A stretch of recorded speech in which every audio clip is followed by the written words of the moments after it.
Records from a plantation in northeastern Alabama contain an entry from March 1856 that still resists any rational explanation. 12 men, armed, trained, and backed by the full authority of the law, could not subdue one solitary person. The official incident report, hidden away in county archives for more than 100 years, lists injuries that no one should have survived, describes a level of resistance that doctors of the time declared medically impossible, and records an aftermath so unnerving that 3 overseers handed in their resignations within days, 2 of them never again speaking about what they had seen. The owner immediately ordered every document sealed and paid large sums to every witness to buy their permanent silence. What unfolded that spring morning on the Harrington estate was not supernatural. It was something infinitely more frightening, a revelation about the limits, not of the human body, but of human will, a truth that threatened to crack the very bedrock of Southern society. Before I take you deeper into the story of Jacob Terrell and the morning that shattered Harrington Plantation forever, let me pause here. If you're drawn to dark, documented mysteries that walk the razor's edge between verified history and the seemingly impossible, hit subscribe and drop a comment telling me which state you're watching from. We love knowing where this community is uncovering these lost chapters of American history. The events at Harrington Plantation did not erupt out of thin air. To grasp what really happened, you first have to understand the men, the place, and the meticulously engineered system that both produced him and lived in terror of him. Harrington Plantation covered 3,000 acres of rich Alabama river bottom land where the Tallapoosa River cut through red clay hills cloaked in oak and pine. Founded in 1821 by Colonel Marcus Harrington, a veteran of the Creek War, the estate had become one of Madison County's most lucrative cotton operations. By 1856 it held 240 enslaved people, turned out 1,500 bales a year, and kept 17 white overseers on payroll, an unusually large number that neighbors chalked up to the colonel's obsessive attention to detail. The Greek Revival mansion sat on a rise commanding the fields, 16 rooms with wide galleries on 3 sides. Yet the real center of power lay down in the quarters, 2 long rows of cabins, the gin house, the mill, the smokehouse, and the ever-present disciplinary post that made the whole machine run. Colonel Harrington managed everything with cold arithmetic precision, every bushel weighed, every hour logged, every lash recorded. Jacob Terrell stepped onto Harrington land in the fall of 1852, bought at a Richmond auction for the astonishing price of $2,000, almost 3 times the going rate. Surviving auction records in Virginia archives still list him as roughly 28 years old, 6'7", 260 pounds, remarkable physical constitution, prior experience in iron foundries and timber camps, and, crucially, no record of resistance or trouble. What those papers never mentioned was that Jacob had spent his entire life in industrial labor, not field work. Born on an iron plantation in Virginia's Shenandoah Valley, he had fed furnaces and swung hammers since the age of 12, building the dense, compacted muscle of a foundry worker rather than the long, endurance-based strength of a cotton hand. His former owner, furnace master Hiram Bell, had sold him not for disobedience but because the Panic of 1851 had crushed Virginia's iron trade and forced liquidation of assets. Colonel Harrington purchased Jacob specifically for the plantation's heaviest jobs, clearing new ground, working the massive cotton press, handling equipment no ordinary man could manage. For almost 4 years Jacob did the work without complaint. He spoke rarely, labored with ruthless efficiency, and attracted no special notice from overseers or fellow enslaved. Then, in the winter of 1855–56, something shifted. Martha Clemens, the head cook and one of the few enslaved people allowed near the big house, later told her granddaughter, in a 1937 WPA interview, that Jacob had received a letter that fall, somehow smuggled past every rule forbidding correspondence. Martha remembered watching him one October evening behind the cookhouse, a scrap of paper trembling in his huge hands, his face wearing an expression she could only describe as a man realizing he was already dead. After that night the change was subtle but unmistakable. He still worked just as hard, yet overseers began noting an eerie, mechanical quality to his obedience, like a man marking time rather than submitting. Head overseer Thomas Gibbard wrote in his log that Jacob had started asking quiet questions about property lines, river depths, distances to neighboring counties, nothing openly defiant, but enough to put everyone on edge. Among the enslaved, attitudes toward Jacob fractured. Some avoided him completely. Others gravitated to him at night gatherings, as if his presence carried some unspoken protection. Old Samuel, the longest resident on the place, told Martha that Jacob reminded him of the deadly calm right before a tornado rips the sky open. Colonel Harrington, for all his reputation as a vigilant manager, appeared blind to the undercurrents. That winter his mind was fixed on his eldest daughter Caroline's March wedding to a wealthy Charleston merchant, an alliance that would vastly extend his commercial reach. The plantation had to look perfect.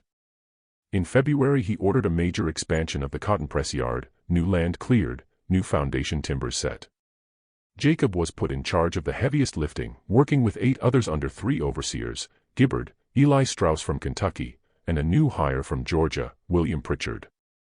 Work moved ahead smoothly until the morning of March 14, 1856, 1 week before the wedding, when the world cracked open. Dawn that day came shrouded in river fog so thick the plantation looked like a country of ghosts. Temperature hovered around 40 degrees, breath hung white in the air, but not cold enough to stop labor. The plantation bell rang at 5:30 as always. Jacob reported to the press yard with the crew, ready to wrestle timbers into place. Gibbard, Strauss, and Pritchard were already there, leather straps coiled, wooden bats at their belts, Gibbard's pistol gleaming on his hip. Exactly what sparked the confrontation depends on whose account you read. Gibbard's official report claims Jacob refused a direct order and answered with open insolence. Strauss insisted Jacob muttered disrespect when corrected for slow pace. Martha Clemens, drawing water nearby, swore she heard Gibbard announce that an intercepted letter had been dealt with, according to law, and that Jacob needed to learn the price of forbidden correspondence. Whatever the trigger, what followed was seen by at least a dozen people and written up in reports so disturbing that Colonel Harrington initially refused to file them. Gibbard stepped forward with the strap, standard response to any infraction. Jacob, who had never once resisted punishment before, simply did not move. Gibbard ordered him to prepare himself. Jacob stood like stone, staring past the men toward the invisible river. Gibbard struck him hard across the shoulders. Jacob never flinched.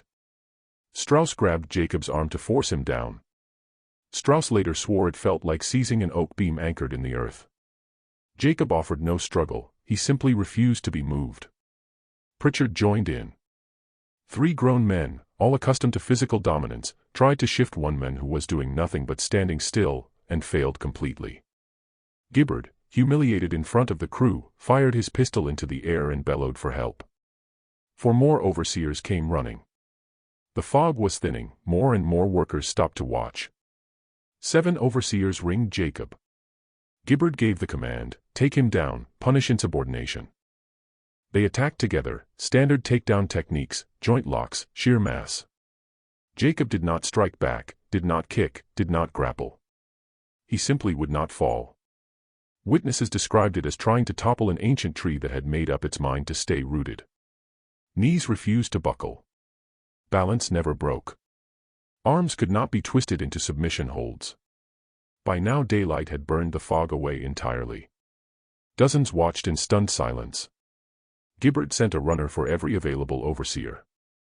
10 minutes later 12 armed men, the largest assembly of authority most people there had ever seen, formed a circle around one unarmed man who still had not raised a hand in violence.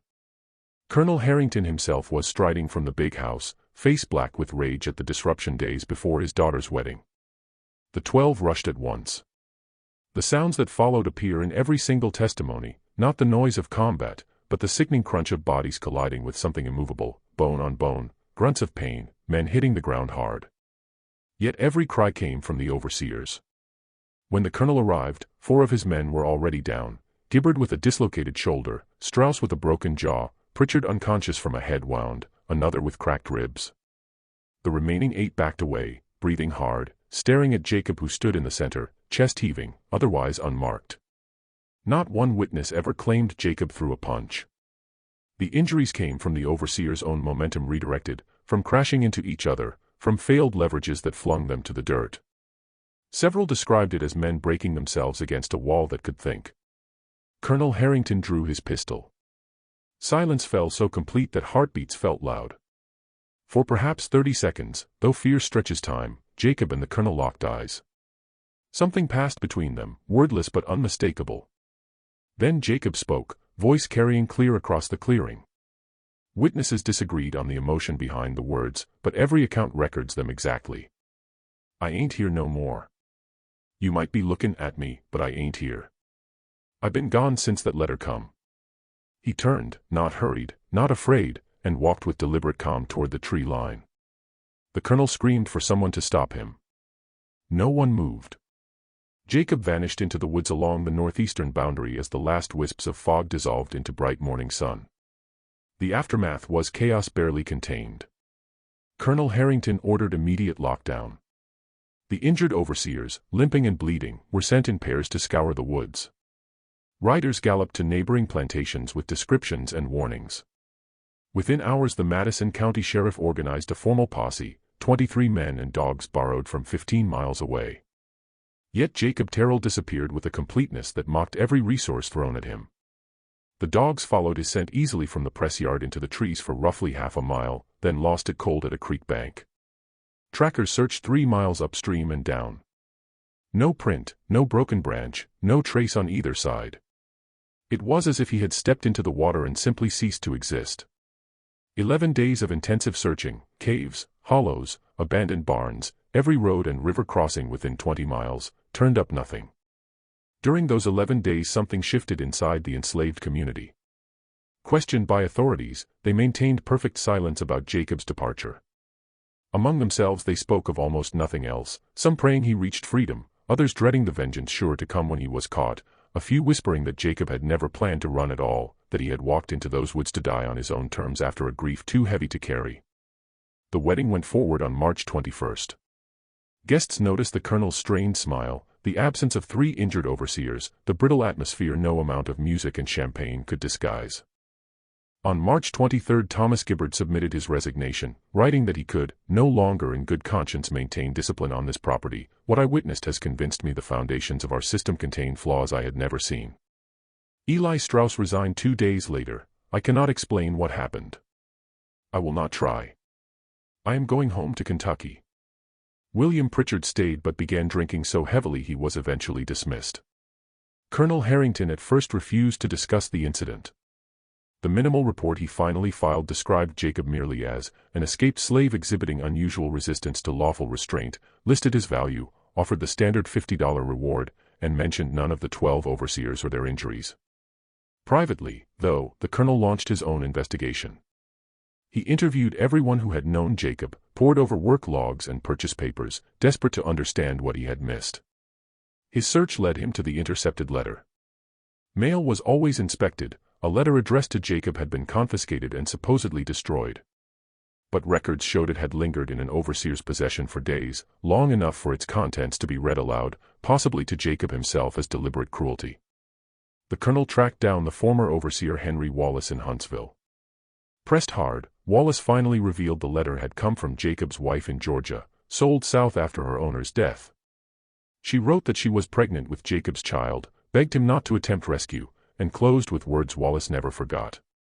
Don't let them take you piece by piece. The body don't matter if you keep yourself whole inside. Remember me. Remember we real. Wallace admitted he resigned because after reading those lines he could no longer look at any enslaved person the same way. Armed with this knowledge, Colonel Harrington finally understood March 14th. Jacob's resistance had not been madness or random rebellion. It had been the calculated act of a man who had lost the last thing that made enslavement bearable. I ain't here no more was not metaphor, it was literal. Jacob had severed himself psychologically from the system that owned his body. Once a person no longer feared death or pain more than the loss of their own humanity, conventional control became meaningless.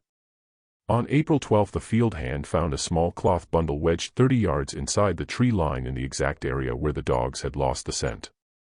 Inside, a delicate wooden carving of 2 adults holding hands, a scrap with a Georgia address, an old iron foundry skill tag, and a note written on what appeared to be a torn corner of the confiscated letter. I ain't running, I'm walking slow and steady. Headed to Georgia. 4 months if I move careful. If I make it you'll never hear my name again. If I don't, at least I died trying to reach what matters. That morning I wasn't fighting. I was showing y'all I ain't a thing you can move no more. I'm a man deciding where he goes. You can kill a man like that, but you can't work him. Colonel Harrington, if you reading this, I feel sorry for you. You built your life on a lie somebody told you was truth. The curse ain't on us. It's on y'all, having to wake up every day knowing what you doing ain't right and doing it anyway. The colonel ordered the note burned. Word spread anyway. Spring turned to summer with no sign of Jacob. Officially, the search was abandoned as too expensive. Privately, the colonel prayed Jacob had died in the woods, because proof that one determined man could walk 350 miles through slave patrol country would ask questions he could not bear to answer. In January 1857, a letter arrived postmarked Georgia, addressed in handwriting the colonel recognized instantly, closed with Jacob's distinctive X inside a circle mark. Colonel Harrington. I made it. Took till October, but I made it. I am with my wife and the son she bore in August. We are together, that is all I ever wanted. I held no anger that morning in March. You did what you were taught was right. But wrong is still wrong. I write because you need to understand, every person you own is making the same choice I made, every single day. They choose to stay because they ain't strong enough yet, or because something matters more than freedom right now. But it is a choice. You don't own nobody. You just built a system that makes choosing different almost impossible. Almost ain't the same as impossible. I proved that. Everything you think is solid ain't solid at all. Hope that bothers you. The colonel's hands reportedly shook so badly he could barely hold the page. Confirmation came weeks later from the Georgia plantation. Yes, the woman had escaped with her infant the previous October. The night before, patrols had spotted a huge man at the edge of the woods. They gave chase and lost him in minutes under bright moonlight, an impossibility that now made chilling sense. News raced through Harrington's quarters, joy, fear, and something new, a visible straightening of backs, a quiet lessening of automatic deference. The colonel responded with harsher measures, more patrols, cabin searches, bans on gatherings. It only fed the fire. In the following month, 6 people who had witnessed March 14th vanished without trace, all during new moon darkness. Then 10 more. Successful escapes became unnervingly common. On July 28, 1857, the colonel ordered a public whipping of a man suspected of helping escapes. As the victim was tied to the post, 50 enslaved people silently stepped forward and formed a human wall. No threats, no violence, just refusal to move. Humming began, low and steady, swelling until the air itself seemed to vibrate. After 5 frozen minutes, the colonel backed down, the first time anyone could remember him doing so. The plantation never recovered. Overseers resigned in waves, writing that traditional discipline no longer worked, that something fundamental had shifted. The enslaved community splintered between those terrified of retaliation and those quietly organizing in ways the colonel could neither detect nor prevent. Another letter came from Jacob in September 1857. You still looking? You won't find us. We moved north. What happened with Daniel Hayes wasn't me. That was people deciding for themselves what they will and won't take. I just showed them deciding was possible. You still got choices, Colonel. Hold tighter and watch it slip through your fingers anyway. Or open your eyes and see the system you defend is already crumbling. Good luck. You gonna need it. The colonel laughed when he read it, a hollow, broken sound, and then began selling off his workforce in large lots, deliberately splitting families and friends to scatter the memory of Jacob Terrell. It was too late. The people he sold carried the story with them like contraband hope. Wherever they landed, quiet resistance followed. By 1858, Colonel Harrington put the entire plantation up for sale and moved away, a prematurely aged man haunted by the realization that power built on denying humanity is only ever borrowed, and can be revoked the moment someone decides they are no longer property. Jacob Terrell drops out of the official record after 1860. A brief account signed only J.S. appeared in a Philadelphia abolitionist paper that summer, describing a 350-mile journey to reunite with family and concluding, I discovered that true resistance is not violence or flight. It is the absolute insistence on your own dignity when everything is designed to strip it away. I did not fight those 12 men. I simply decided they no longer had permission to define where I could go. Whether J.S. was Jacob we cannot prove. But the silence after 1860 may be the happiest ending possible, a man who vanished so completely that the past could never find him again. What Jacob Terrell began on March 14, 1856, was not a rebellion in the classic sense. It was something far more dangerous, a public demonstration that the entire architecture of control rested on one fragile assumption, that people would always choose survival over dignity. Once enough people witnessed that this was a choice, and that the choice could be made, the system was doomed, not by force of arms, but by the quiet withdrawal of consent. It walked in the mouths of the 75 people the colonel scattered like seed across Mississippi, Georgia, Louisiana, and South Carolina in the winter of 1857–58. It walked in the low voices of nighttime prayer meetings, in the second verse of a work song that suddenly carried a double meaning, in the hush that fell over a cabin when children asked why Mama was crying again.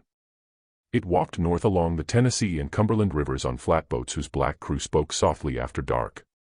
It walked south along the Natchez Trace in the tales of peddlers who repeated it for a drink or a warm corner by the fire.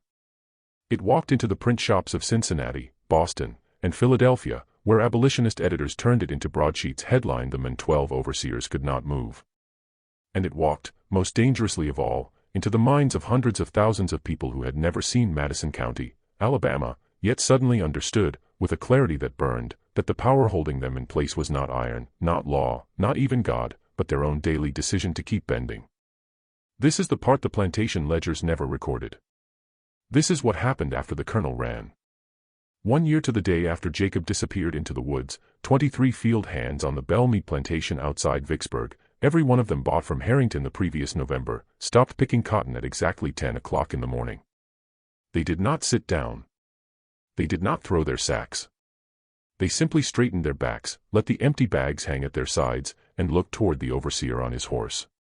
The overseer rode the line shouting, cracking his whip in the air. No one flinched. When he dismounted and laid the lash across the first man's shoulders, the others closed ranks until the overseer found himself facing a wall of silent bodies. He struck until his own knuckles bled. The wall never wavered. 6 hours later the owner arrived with armed men and threats. Still no one spoke. At sunset the owner did something no one on Belle Meade had ever seen: he negotiated. Extra meat on Saturdays, new blankets, no whippings without his signature. The line dissolved without triumph and walked back to the quarters. The next day every sack was filled to the brim, as if to prove the labor itself had never been the question. Within weeks people 50 miles in every direction were whispering about doing a Jacob. They never said the name where white ears could hear. They didn't need to. By the summer of 1859 the name itself had become too dangerous to speak aloud, so people began using the silence instead. On the Whitney plantation in Louisiana, when an overseer ordered a woman named Violet to the whipping post for breaking a hoe, every blade in the cane field hit the ground at the same instant. No signal. No leader. Just stillness. The overseer screamed himself hoarse. Violet walked free that afternoon. On the McCrae place near Augusta, 42 people formed a circle around a 13-year-old boy scheduled for 30 lashes. They did not link arms. They simply stood. The overseer tried to push through and found himself gently but firmly turned around every time. After an hour the owner canceled the punishment and never mentioned it again. In the Sea Islands, Gullah voices slipped a new verse into the spirituals. 12 men come with rope and gun. 1 man stand and don't move none. 12 men fall, 1 man gone. Tell my Lord I still hold on. White folks clapped to the rhythm and never understood the words. In the year before Fort Sumter, successful escapes from the Deep South rose so sharply that professional slave catchers began refusing certain contracts. They were not the bloody rebellions that made the front page. They were quiet, methodical, and almost always complete. Entire families vanished between one moon and the next. Young men watched like hawks for years simply cease to exist. Dogs lost scents at creek banks that had never fooled them before. Patrols found cold campfires but no footprints leading away. One legendary catcher named Silas Rook, who bragged of a 94% return rate, spent 9 days in October 1860 tracking 6 runaways from a plantation near Natchez. He found their trail ending at the Mississippi River and then nothing. He came back empty-handed and drunk, telling anyone who would listen that something in the air had changed, that these people weren't running scared anymore, they were walking like they already belonged to themselves. 6 months later he hanged himself in a New Orleans boarding house. The only legible line in his final letter read, "They know something we don't." When the war finally came, most white Southerners believed it was about tariffs and states' rights and preserving a way of life. In the quarters they understood something different. The war was simply the moment the story Jacob started finally grew loud enough for white people to hear. In the first 12 months after Sumter, more than 100,000 enslaved people voted with their feet, walking off plantations, crossing Union lines, melting into swamps and pine barrens where no patrol dared follow. Union officers wrote home in astonishment at the calm certainty of the refugees. One Massachusetts colonel described men and women arriving, as if they had an appointment they were simply keeping. By 1862, Union quartermasters began noticing a quiet phenomenon. Whenever a new regiment of contrabands formed, someone would carve a small mark into the stock of a musket or the handle of a shovel, an X with a tiny circle at its center. Officers asked what it meant. The men would only smile and say, "That mark mean a man decided where ye going." In July 1863, in the Sea Islands, Sergeant Prince Rivers, once property himself, stood before the 1st South Carolina Volunteers and spoke words that a white officer wrote down and sent north. "We heard tell of a man named Jacob. He stood still when 12 men tried to move him. He never raised his hand, but 12 men fell. He walked away slow, like a man going home from church." That story walked farther than Jacob ever did. It walked into every heart that was tired of bending. Today we carrying his story in our rifles. Today the 12 men got a whole army in front of them. And we still ain't moving unless we choose to. Every man in the regiment already knew the story by heart. Many had never been within 200 miles of Madison County. When Lee surrendered at Appomattox, Jordan Anderson sat down in Dayton, Ohio, and wrote the letter schoolchildren still read. Near the end he told his former master that he and his family had decided to stay where a man is a man, and his own master. He did not need to mention Jacob Terrell. The decision itself was the signature. The story never died. It simply changed clothes. In 1881, Laura Smalley told a Fisk University researcher about a giant man, named something like Jacob or Jonah, whom 12 overseers couldn't whip or tie or move once he decided he was done moving. She said old folks used to tell the children, "Don't you never let nobody own your mind." In 1937, Martha Clemens, 89 and nearly blind, spoke into a WPA microphone in Huntsville and laughed softly. "Jacob never was the strongest man I ever saw. He was the stillest. There's a difference. Strength can break. Stillness don't break easy. He showed us that. After he left, white folks kept the land, kept the big house, kept the law. But they lost the part that mattered. They lost the part where we was scared to choose." She rocked in her chair and added, "Every time I hear tell of a colored person standing up quiet like and saying, 'No ma'am, I won't move today,' I know Jacob's still walking somewhere." On May 3, 1963, an old man stood on the edge of Kelly Ingram Park in Birmingham watching children face fire hoses and police dogs. He wore a faded USCT cap, though he had been born 20 years too late for the war. A reporter asked why he had come. He answered, "I come to see if the story's still true." When the teenagers locked arms and refused to scatter under the water cannons, tears cut clean lines down his dusty cheeks. "Yep," he whispered. "Story still true. If you drive north out of Huntsville today on Highway 231 and take a winding county road east until the Tallapoosa River bends like a question mark, you will find a small historical marker half hidden by kudzu. It was placed there in 2008 after years of petitioning by black churches and one stubborn history professor from Alabama A&M. The bronze plaque reads, "Harrington Plantation Site. Circa 1821 to 1858. On March 14, 1856, an enslaved man named Jacob Terrell refused orders and withstood the efforts of 12 armed overseers to subdue him. Without striking a blow, he walked away into these woods and was never recaptured. His nonviolent act of resistance inspired countless others and is considered by many historians a pivotal moment in the internal collapse of Alabama slavery. There is no statue. No visitor center. Just a clearing, some young pines, and that plaque beginning to weather. Yet every March 14th at dawn, people come. Sometimes a dozen, sometimes 200. They stand in silence for 1 minute. Then someone starts to hum, low at first, then stronger. Others join until the clearing fills with the same tune the gullah sang in 1859, the same tune that drifted across a whipping post in 1857. 12 men come with rope and gun. 1 man stand and don't move none. 12 men fall, 1 man gone. Tell my Lord I still hold on. When the last note fades they do not cheer. They simply turn and walk back to their cars, footsteps soft on the red clay. They understand something Colonel Harrington never could. The story was never about Jacob Terrell's body. It was about what happens when one person decides, completely and finally, that their soul is not for sale at any price. Once that decision is made, the chains fall off by themselves. And once enough people see it happen, even once, they can never unsee it. So the story keeps walking. It walked out of an Alabama cotton press yard in 1856. It walked through the fire hoses in Birmingham. It walked across the bridge in Selma. It walked into courtrooms, legislatures, and voting booths. It walked into classrooms where children learn that history is not only what powerful men wrote down, but what ordinary people decided in their hearts when no one was watching. And it is still walking today. Every time someone, anywhere, stands up quietly and says, "I have decided I will not move," Jacob Terrell is there. Not as a ghost. Not as a legend. But as living proof that the most unbreakable thing in the world is a human being who has finally decided who they are. The clearing is quiet now. The plaque is weathering. But the story is louder than it has ever been.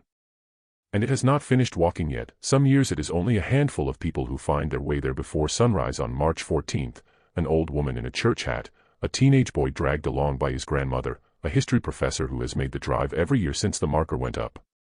Other years the cars line the county road for half a mile and the sheriff has to direct traffic. No one organizes it. No one sends invitations. They simply wake up knowing it is time. They bring nothing dramatic. A thermos of coffee. A small bunch of grocery store daffodils. A child's drawing on notebook paper. They lay these things at the foot of the marker and stand in the cold until the sky behind the pines turns the color of river clay. Then the humming starts, the same 4 lines, older than any of them, older than the trees. 12 men come with rope and gun. 1 man stand and don't move none. 12 men fall, 1 man gone. Tell my Lord I still hold on. When the song ends, someone always says the same quiet words, "Thank you, Jacob." Then they leave. The daffodils stay until the deer eat them. The drawings fade in the rain. The story keeps walking. In 2015 a girl from Huntsville High School came with her AP history class. She was 16, angry about everything, and only there because her teacher promised extra credit. She stood at the back of the group with her arms folded, headphones around her neck, thinking this was some corny field trip. When the humming started she rolled her eyes so hard she almost saw her own brain. Then an old man beside her, tall, thin, wearing a Vietnam veteran cap, began to cry without making a sound. Just tears sliding down into the collar of his coat. The girl looked at him and something in her chest cracked open. She took out her phone, not to record, but to text her mother, "I get it now." 2 years later she was the one who started the humming. In 2020 the pandemic came and the road was technically closed. At 5:47 a.m. a drone flown by a local news station caught 37 cars parked along the ditches anyway, people standing 6 feet apart in masks, flashlights glowing like fireflies. The humming was soft, almost swallowed by the wind in the pines, but the drone microphone caught it clear enough. That clip went viral. Someone added it to TikTok with the caption, "This is what freedom sounds like when it's been walking for 169 years. It got 12 million views before the algorithm buried it. In 2023 a white man in his 70s showed up for the first time. He parked a long way down the road and stood at the edge of the trees, hands shoved deep in the pockets of an expensive coat. He did not come closer. When the humming started he took off his hat and held it against his chest. Afterward he got back in his truck and sat for a long time. No one spoke to him. No one needed to. Later that year the Madison County Historical Society received an anonymous donation of $42,000 with a note that only said, "My family owned the land once.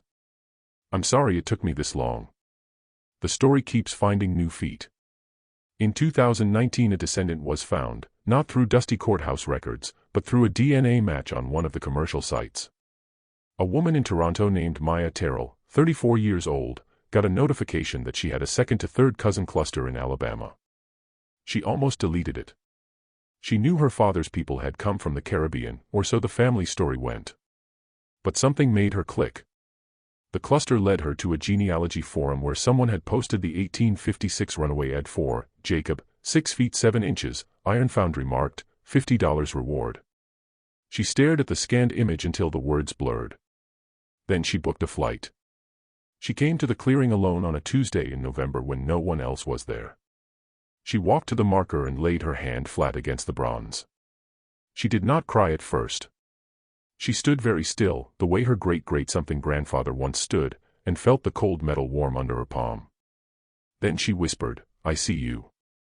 Only after she said it did the tears come. She has been back every March since.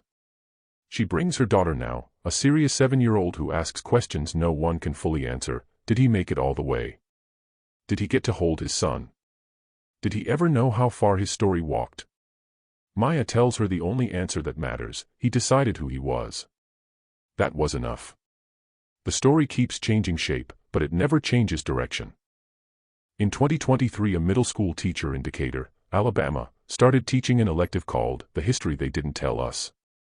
The final project is simple: students have to find one local story that was buried and bring it back to life. Half the class chose Jacob Terrell.